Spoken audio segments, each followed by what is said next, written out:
Actively managing your personal brand is critical if you want to make a significant impact in the areas of your life important to you.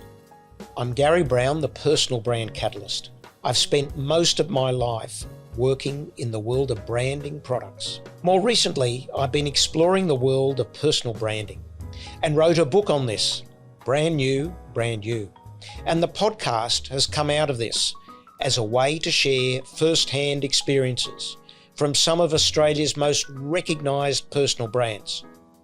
As I reflect on the year 2023, there was one key takeaway that stood out to me after having many wonderful conversations with the guests on the show. Whilst there were plenty of distractions in our community across the globe and many inconsistencies in our personal lives, it's imperative that we stay true to our core values and continue on that journey of building credibility, trust, and reputation. Naturally, these will be challenged when we decide to take a stance on issues that may ring false to others. So it is important to stay vigilant. If anything, we should harness the uncertainty and unrest in the world as a motivator to assess and reassess our circumstances from what we have control over and what we don't. This is the key to having a strong brand. And if you're serious about wanting to make an impact, you must think about these elements. I've had the pleasure and honour to interview some wonderful guests over the past 12 months with the likes of Sir Peter Cosgrove,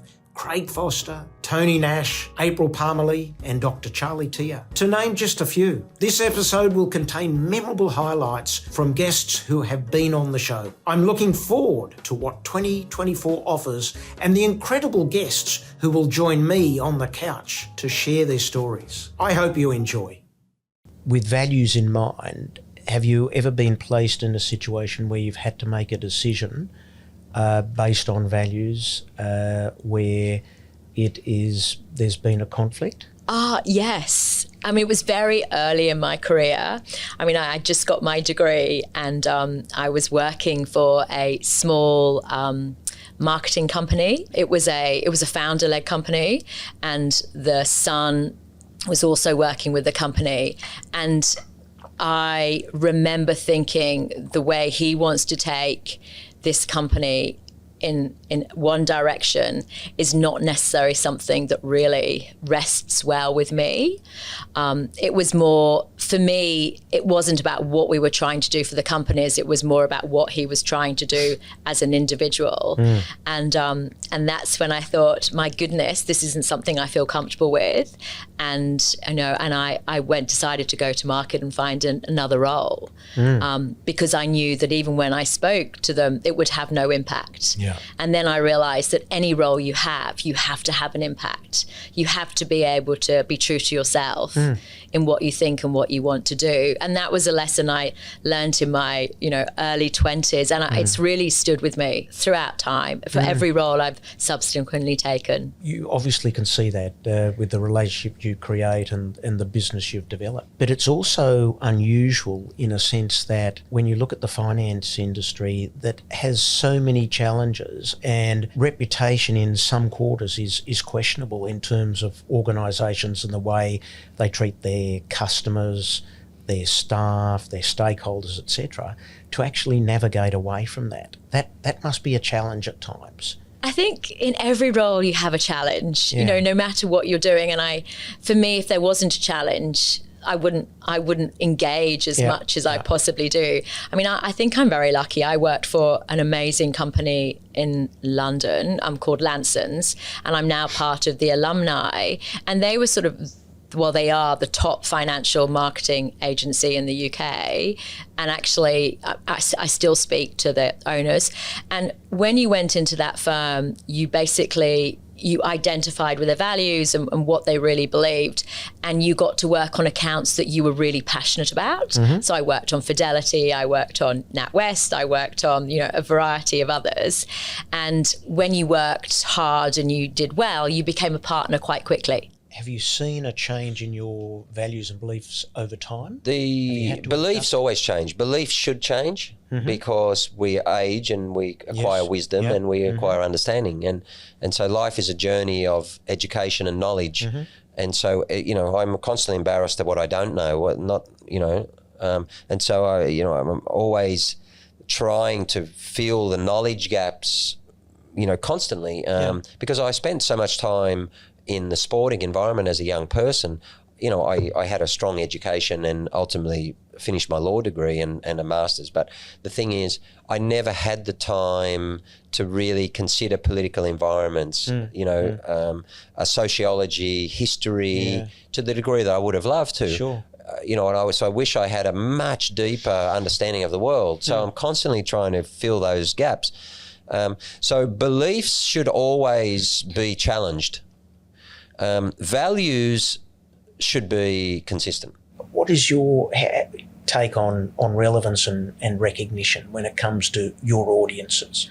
Well, it's funny, when you talk about relevance, the first thing that popped into my head was my children. Well, if you're not relevant to your children, you have a problem. No, but it's hard, right? Like, the older the children get, the less relevant they see you. Correct. And I'm finding that the most challenging, actually. And that's what drove my book, is I was fearful of losing my relevance to my children and the next generation, because that's, to me, the thing that keeps us going. Otherwise, it becomes, you don't want to be relevant to the generation before you because they've passed on. There was a while where I did question my relevance. Why would people care anymore? I think that more important than relevance, though, and it came to me very quickly, was purpose. Very much so. I really wanted to know that what I was going to do had some purpose. So you actually stood up on your own 2 feet with your own brand, not with another brand behind you. Yeah, I've been a perfectionist, which I don't say with any boast because I think it's a terrible trait. It's terrible and debilitating because no one's perfect. So striving for perfection can be quite debilitating. And I've got to, good enough is sometimes. So, Perfectionists stand still, they don't go forward as correct. a rule. But you've excelled. Well, you've got to stop. I mean, the best thing for perfectionists is to have a deadline. And if you don't meet the deadline, there's black air on the television. Yeah. So, it's only when you don't. It's like my memoir that's never going to be finished because there's not really a hard and fast deadline. You've got to actually sometimes say good enough is good enough. Did you, in your early years, think about reputation and your personal reputation? Is that something that was ever in your mind in terms of building credibility? Probably yes and no. I mean, certainly as a teenager and a young guy in the 20s, of course, especially with girls or with your friends or just it's all probably more social than it is from a business perspective, to be fair. But so I was probably around my 30s, around 30 years old.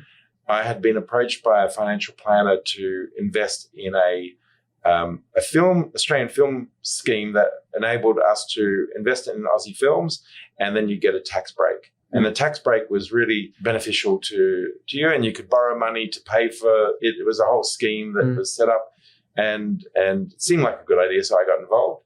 And then 7 years later, the Australian Tax Office decided to stop that, and then retrospectively go back 7 years and nullify all of the scheme. And so in the end, it worked out that I owed the tax office $250,000. And I had sold my house and put all the money into my company. And so because it was a personal thing, it wasn't a business thing, I found myself with a fair amount of debt. And I was trying to pay it off. And I got to a point in the early 2000s where I just decided to go bankrupt. And I could tell by the way that I was talking to the guy that helped me go through it. I did a search on the internet. This guy said, you got to do this, you got to do that. That a lot of people have a stigma around it. But to me, I mean, I can't say I wear it as a badge of honor But I'd heard enough times, oh yeah, you're an entrepreneur, well, you're going to go bankrupt at least once in your life. And so I must admit, I saw it as very liberating, not because I was no longer had to pay the tax office $250,000 and my credit card was on $30,000. All those things were kind of just wiped. But personally, I didn't think of myself as a failure or that, oh, you're going to have to hide that one in the closet. It was, I tell people that I was bankrupt. It was not limited to me. So I think that's a good example in the early years, perhaps, of the way that I saw things. I mean, I got 56% of my HSC. So it's not like I had a great result at high school. I went to uni. I mastered in Space Invaders and snooker. I found in accounting and economics and dropped out and became the mail boy at the NRMA. So I have plenty of instances where if you think about Tony Nash, the brand, or how I thought about myself, that I'd go, oh my God, you're hopeless. You're worthless. You've got so many reference points to think that you're worth nothing. That's not how I kind of went about my daily world and what I aspired to do. But incredibly insightful to have that breadth of experience and being able to dip into such a variety of different instances where reputation is the hallmark of some of those particular roles. I mean, when you talk about the going bankrupt, reputation, or the fact of you being known that you had gone bankrupt, where did you get this sort of belief that it wasn't going to damage your reputation? Because that's what you're basically saying, is that you could cope with that. It just always felt like my destiny was in my own hands. So maybe, I found out only 5 years ago when my son was diagnosed with ADHD, and he went on medication, and his life transformed at school and socially with his friends, and particularly with teachers that he was working with on a daily basis. My wife said, I'm pretty sure you've got it as well. And so off I went to an adult psychiatrist, because she was the one, and that's his stepmother, that was right about my son. And so off I go to a psychiatrist, and we spoke about all the things that I've accomplished in sport and Booktopia.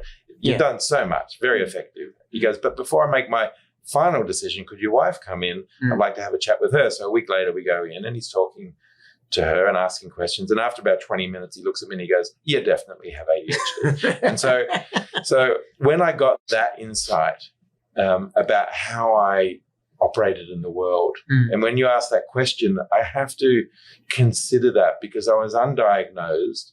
So there's certain aspects to mental health and certain conditions. I see ADHD as a superpower. So for me, it serves me, because when I find something that I'm really passionate about, I just lock in, and that is something that I want to do. One of the reasons why Booktopia actually has been successful in the early years. So to me, it's a superpower. So not that I knew that I had it then, but there was always this thing about, I'm going to rise out of the ashes, the phoenix, and out of the ashes. Out of that. So for me, it was always this sense of hope and possibility. When I think about my son and I observe him and perhaps others, maybe that's a hallmark of ADHD, that you have this element of kind of like you're not good enough. So your personal opinion about yourself and your personal brand, if in terms of how we're talking about it today, not that I would think about it then, but just how you write out an assessment of yourself and tell me how, and really be brutally honest. And it would be a lot of things that I would have been quite down on myself. But when it came to accomplishing things or succeeding, it was always like this quest. Yeah. I'm going to be on this quest to show the rest of the world that I'm not useless or not worthy of it. Absolutely. And I think what you've articulated, which is well worth just reiterating, is that to actually command control of your own personal brand is actually to take control of it and to be courageous enough and harness those opportunities and have an optimistic approach. And I think you articulate it so well in that regard. Have you ever been concerned or thought about how others perceive you and perceive your leadership? The answer is yes, exquisitely on a daily basis. You wonder, sometimes worry about how you're perceived. But that must be in a construct as part of a complex where overridingly you must get a job done. So you have to be task orientated, mission orientated, if you like, but there's so many ways to skin the cat. And if you have a brand that is appropriate, then you'll get that mission accomplished in a way which has people saying, I'd rather have that person doing it or in charge than other people I know, rather him than some others. Well, that's your brand influencing the way people relate to what it is you're doing. I think you're right, and people know what to expect. They know what you are going to offer in terms of your leadership and the way in which you are going to deliver for them and for the organisation. Yep. A case in point for me, you kindly in the introduction announced that I was up in the aftermath of Cyclone Larry, and this was announced with some fanfare by the Premier Peter Beattie. He'd already been in touch with me, of course, and I said yes immediately because I was basically called back into harness a bit, and people were in need. So off I went. And there was some concern on the ground when I arrived that because of my military background, I might be what I might call some command and control person, issuing orders, do this, do it now, don't argue, that sort of stuff. And there was a little bit of that disquiet because people thought, well, he'd been 40 years in the military, and that's what they do, they yell at each other. And I heard that immediately when I got on the ground, and I put them at ease almost immediately by deliberately saying, I'm here as an experienced person of people ventures, big enterprises, people under pressure. I know about that. And I know how hard people work. And I haven't come up here with a directive. I'm not going to give directives. I'm going to talk to you all endlessly. You'll talk to me and I'll talk to you, and we're going to work out together how we coordinate all this, how we get comprehensive and concerted action. Oh, thank heavens they thought, because that meant that I wasn't looking to order them to do things changing radically the way they did it. If we did change, it was going to be by discussion and joint decision. That's a better way of doing things. Perhaps if I'd have been doing that many, many years beforehand, there might have been a bit more do this, do that. Right. Because you grow. Everybody grows. They grow within their brand. Absolutely. And you become more engaging and accepting, and you are accepted by your audiences. Absolutely. That's the other thing, I suppose, about the brand is it doesn't enclose your growth as a person. It actually underpins it and promotes it, your growth. So your brand grows. I mean, my brand now would be different to that which I had when I was still going reasonably well in the military as a young major or something, when perhaps my style there was a little more peremptory.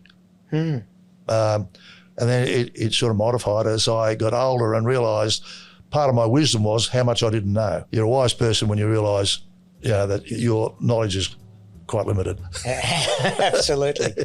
Thank you for listening to this episode. If you enjoyed it, please leave a 5-star review and subscribe for more episodes. And if you'd like to learn more about developing your personal brand, please visit garrybrown.com.au to get in touch or grab a copy of Brand New, Brand You.